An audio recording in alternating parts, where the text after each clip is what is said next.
Welcome to our simple life. আমি আপনাদের বন্ধু ঝুমা।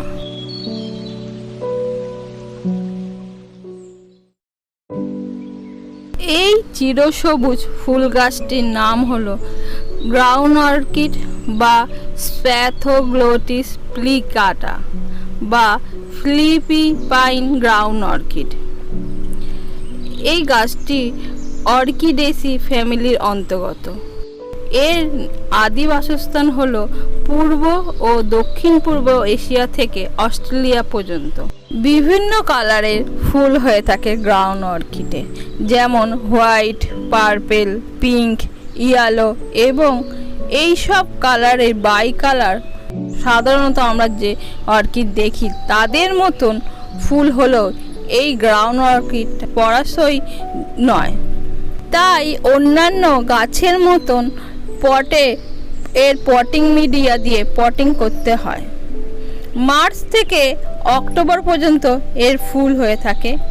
শীতকালে এই গাছ ডরমেন্সিতে চলে যায়, তখন গ্রোথ হয় না, ফুলও ফোটে না। মাটির নিচে বাল্ব তৈরি করে নিজেদের সংখ্যা বৃদ্ধি করে থাকে। এটা একটা পার্মানেন্ট প্ল্যান্ট হয়, অর্থাৎ এটা একটা বহু বর্ষজীবী গাছ। একবার আপনি এই গাছ লাগালে বছরের পর বছর আপনাকে এই গাছ ফুল দিয়েই যাবে। এই গাছ থেকে ফুলের স্টিক বেরালে অন্তত 1 মাস ওই ফুলের স্টিক দিয়ে আপনি ফুল পেতেই থাকবেন।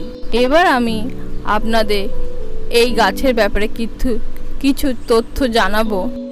বন্ধুরা, আমার ভিডিওটা আপনারা লাইক করবেন, চ্যানেলটি সাবস্ক্রাইব করবেন, আর কোনো কিছু যদি জানার থাকে তাহলে অবশ্যই কমেন্ট করবেন, বলার থাকলেও কমেন্ট করবেন, আর আপনাদের বন্ধুদের সঙ্গে ভিডিওটা শেয়ার করবেন। এতে আমরা মোটিভেশন পাই নতুন নতুন ভিডিও আনার জন্য। প্লিজ সাবস্ক্রাইব করবেন।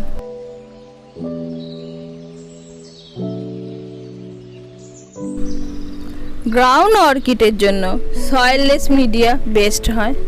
আমি এই গ্রাউন্ড অর্কিডের মাটি তৈরি করি কোকো চিপস 60%, চারকোল অর্থাৎ কাঠ কয়লা 10% আর ভার্মি কম্পোস্ট 30% দিয়ে মিডিয়া তৈরি করি। এছাড়া যদি শুধু আপনাদের কাছে কোকোপিট থাকে তাহলে কোকোপিট 50%, স্যান্ড 20% আর ভার্মি কম্পোস্ট 30% দিয়ে পটিং মিডিয়া তৈরি করা যেতে পারে। আবার আপনাদের কাছে যদি শুধু সয়েল থাকে তাহলে মাটি, বালি আর ভার্মি কম্পোস্ট সমান সমান পরিমাণ দিয়ে এর মাটি বানাতে পারেন। মাটি তৈরি করার সময় ফাঙ্গিসাইড 1/2 থেকে 1 চামচ মিশিয়ে নেবেন মাটির সঙ্গে। আর তাছাড়া যদি ফাঙ্গিসাইড না থাকে তাহলে হলুদ গুঁড়ো 1/2 থেকে 1 চামচ মিশিয়ে মাটি তৈরি করতে পারেন।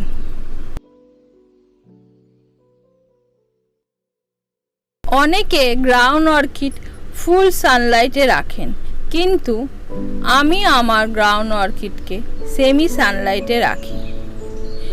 লো লাইট বা ইনডাইরেক্ট সানলাইটে রাখলে অনেক সময় ফ্লাওয়ার আসতে চায় না। আবার ফুল সানলাইটে রাখলে পাতা পোড়ার সম্ভাবনা দেখা যায়। আপনারা গ্রাউন্ড অর্কিডকে গ্রীষ্মের সময় মে জুন মাসে যখন তীব্র গরম থাকে তখন অবশ্যই গ্রিন নেটের নিচে রাখবেন, না হলে কোনো বড় গাছের নিচে গ্রাউন্ড অর্কিডকে রাখবেন। এই গাছ মাটির নিচে বাল্ব তৈরি করে, তাই এই গাছে বেশি জল দেওয়ার দরকার পড়ে না। বরং বেশি জল দিলে গাছের বাল্ব পচে মারা যেতেও পারে। গ্রীষ্মের সময় মে জুন মাসে ডেলি একবার জল দিলেই হবে। এছাড়া 2 থেকে 3 দিন একবার ওয়াটারিং করলেই হয়। শীতকালে খুব কম জল দিতে হবে, অন্তত সপ্তাহে 1 দিন বা 2 দিন জল দেবেন। দেখবেন মাটি যদি শুকিয়ে যায় তাহলেই জল দেবেন শীতে, নাহলে জল দিতে হবে না। এই গাছের পাতার তলায় মিলিবাগের অ্যাটাক মাঝে মাঝে দেখা যায়, তখন নিম তেল 2 ml এর সঙ্গে ডিশওয়াশ বা জেল 1 ml নিয়ে 1 লিটার জলে মিশিয়ে স্প্রে করবেন। এই গাছের পাতায় black spot, brown spot, fungus attack দেখা যায়। তখন ওই ইনফেক্টেড পাতাগুলি কেটে ফেলতে হবে এবং ফাঙ্গিসাইড সাফ বা ব্লাইটক্স যে কোনো একটি ফাঙ্গিসাইড 1 গ্রাম পার লিটার ওয়াটারে দিয়ে স্প্রে করবেন।